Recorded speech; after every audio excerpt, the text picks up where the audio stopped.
Hello and welcome. Today's project is all about anxiety recovery in 2022. It's that time of year, it's Christmas. We tend to slip back in our old patterns because, we are off work and then we're spending time with our families. We're dealing with a lot of drama. Could be the kids running around, could be that one person at the Christmas party that's complaining and criticizing other people and judging, and they have this aura, negative energy around them that drains you of your negative energy. You might be an introvert, so being around these Christmas parties may drain you even more. But also you're overindulging, you're getting a lot of gifts. There might have been a gift you wanted but you didn't get, and then you're disappointed, or you've spent too much money and now you have a big credit card bill. So you're getting these extreme dopamine highs, but also you're getting these extreme lows as well. And this is a very chaotic time. And if you're already suffering from health anxiety, well, this video is going to help you steer yourself back on track. I said anxiety recovery in 2022, but it's really important to be cognizant and aware that today is an opportunity for you to prove your old self wrong. It's today. And it's not tomorrow. Today is an opportunity. And it's always a battle against yourself. That's what it is. It's a battle to show that the you that you were yesterday is not what defines you, that you're better than that you can grow and develop and lessen this chaos and improve yourself. You can reach success in this recovery journey.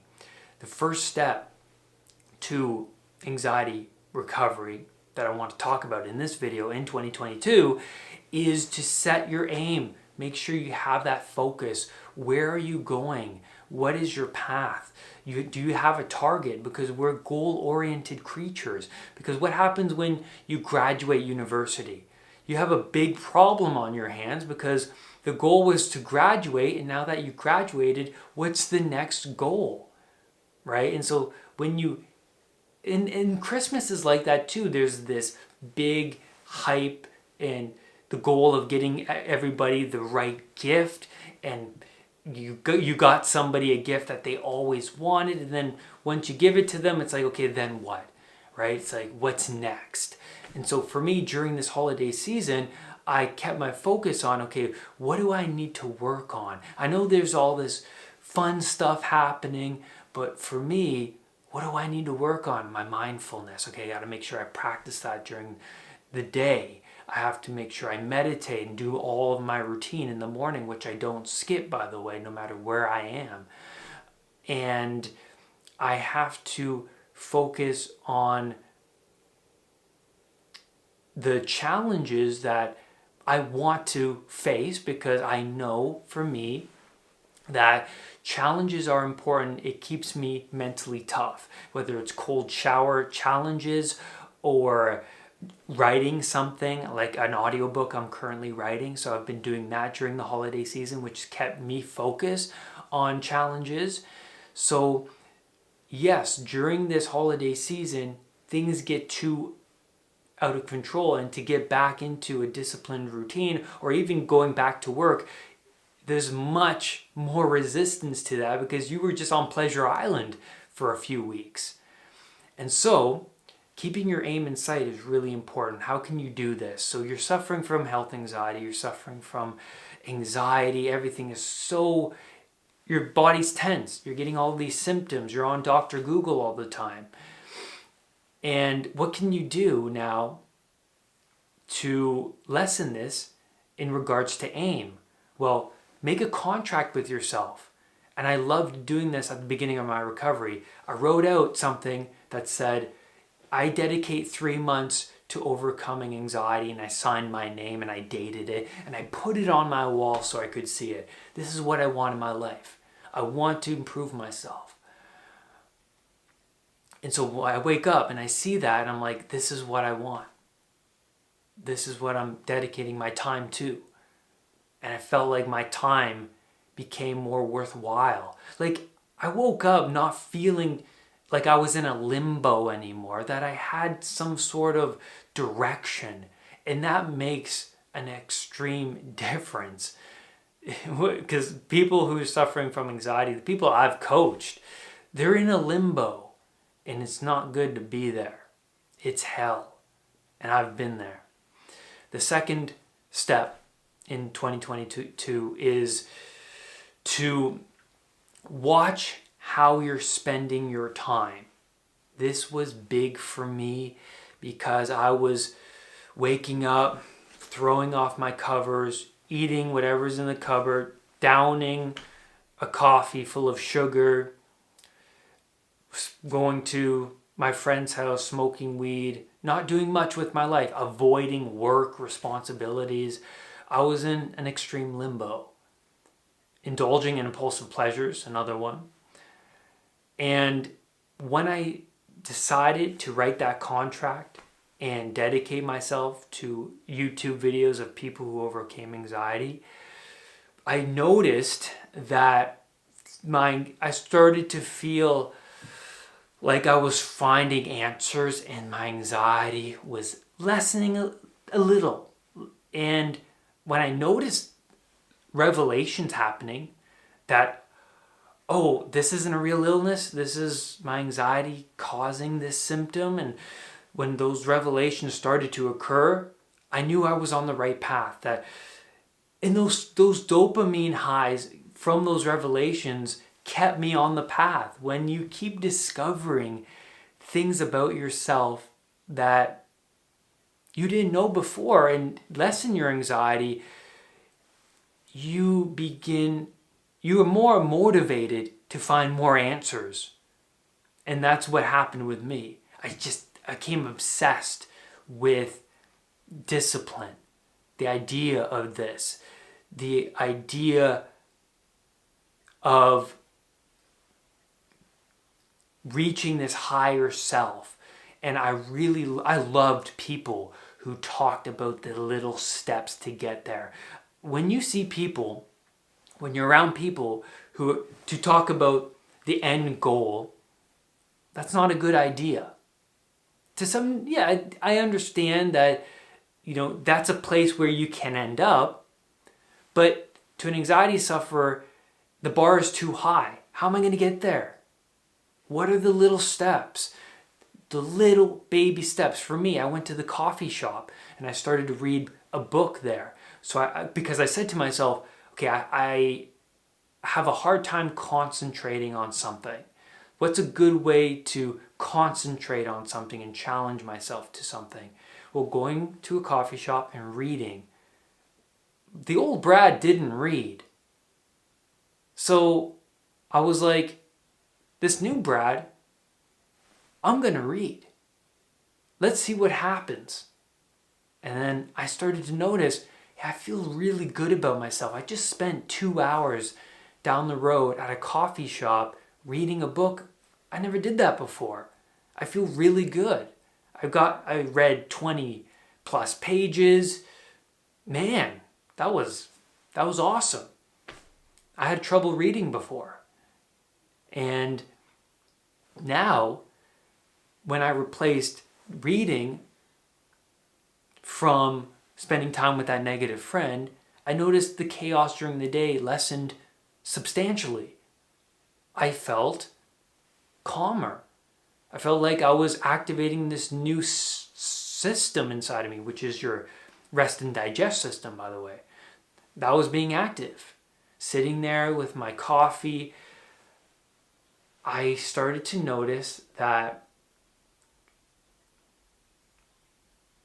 the day was more worthwhile because I did that. It was more worthwhile. The third step to take in this anxiety recovery journey is to be mindful, be aware of the chattering mind. Very, very powerful. I always say to my clients and you guys, it's an 8-year-old mind. It's a child whining and screaming up here. Constant chatter. Imagine up until now in your life. All of the stuff you've held on to. I don't like this. I don't like that. Wah, wah, wah. You've given in to that voice. And what happens when you give in to that voice? It strengthens a neural pathway in your mind. But it creates patterns. And what's below the pattern, right? So you've entertained a thought, it strengthens. You've entertained a thought, it strengthens. You entertained a thought, it strengthened. But the pattern of the same thought strengthens, right? And what's below all of these patterns? Your beliefs. Your beliefs are formed by consistent thoughts, consistent behaviors. And now that you're behaving differently, you're going to feel resistance because you've built up all of these patterns of behaviors and thoughts. So if you say, Brad, I tried this technique for a day, it didn't work. You tried it for a day, but you've been practicing and entertaining thoughts for years. It's not going to take a day. It's going to take longer, months. It took me 3 months to really discipline my mind in that voice. But it doesn't take 3 months. It takes the rest of your life. But you get so good at taming that chattering voice. So for me, when I was suffering from anxiety, there's a ton of voices going on in your mind. They become so reflexive because remember, the patterns, in other words, become reflexive, which means well practiced. So I couldn't distinguish the voices. I just felt the negative feelings. There was so much chatter. And spiritual teachers say that's because of that's baggage. That's weight. And so how do you lessen that chatter and tame that 8-year-old whining voice? Well, for me, I sit, don't have to be sitting, but I'll be anywhere, walking, working, talking. And when the voice would come up, I would be like, so what? So what? And then the feeling would persist, and I would say, so what again? And then it would dissipate. This is letting go. Letting go requires you to challenge and let the energy of the thoughts, the emotions out and not suppress it. We tend to suppress it and then we keep it inside. So what happens if we let it bubble up? There's an opportunity here to let it go. So if you're feeling a lot of negative emotion right now, there's a lot of chatter. Internally, there's this voice. I want you to say hello. Use the voice and say hello to yourself. You hear that voice? Yes, you can use that voice. And then I want you to say to yourself, so what? This is a mantra that you can say to yourself, and this is how you can let go. So you get that chatter, you say, so what? What happens? So what? Comes up a little bit more. The tension, the energy, the thought. There's another nagging thought that counteracts the so what, and then you say, so what again? And then there's another explanation behind that, and then you say, so what again? And then you get to the bottom. You get to the root of all of these thoughts, these patterns of thoughts. You get to the bottom, and then you say, so what again? So what? So what if I die? So what if I have a heart attack? So what? And you let the energy come up. And you might even go like this. You might take that breath.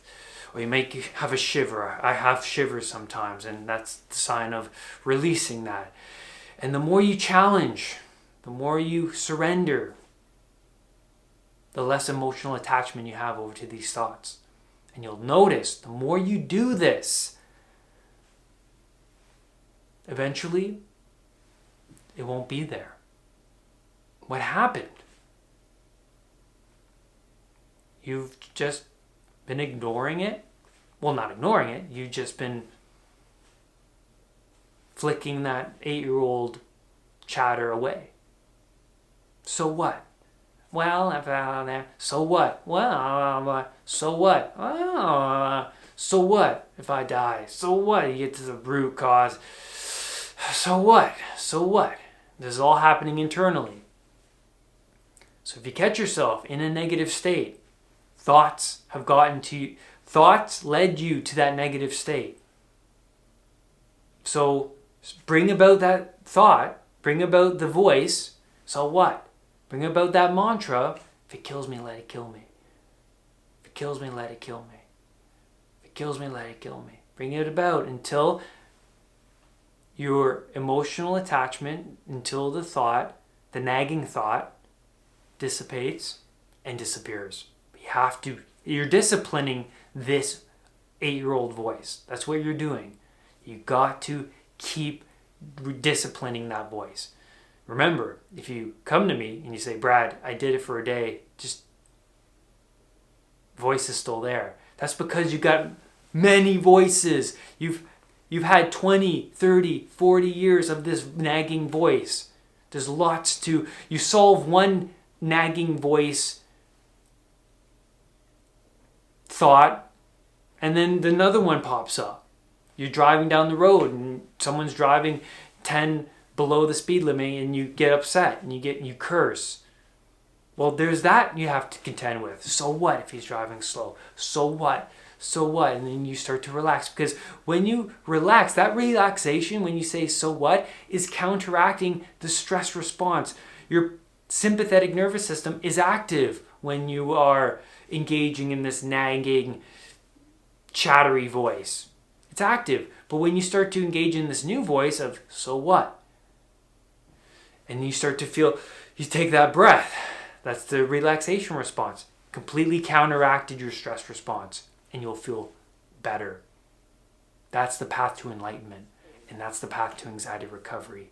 And that's where I'm going to leave you on today's video. Thank you so much for being here with me today. And remember, do not let anxiety define who you are. Please leave a comment below. Have you tried the so what technique? Do you recognize that nagging voice? And what are your strategies for overcoming anxiety? What's worked for you? What are the best relaxation strategies you do on a regular basis? Leave your comments below. You're helping people when you do that. Thank you so much. I will see you on the next video. Bye for now. Make sure you hit that subscribe button and that bell so that whenever a new video of mine appears, you will be one of the first to know. Namaste.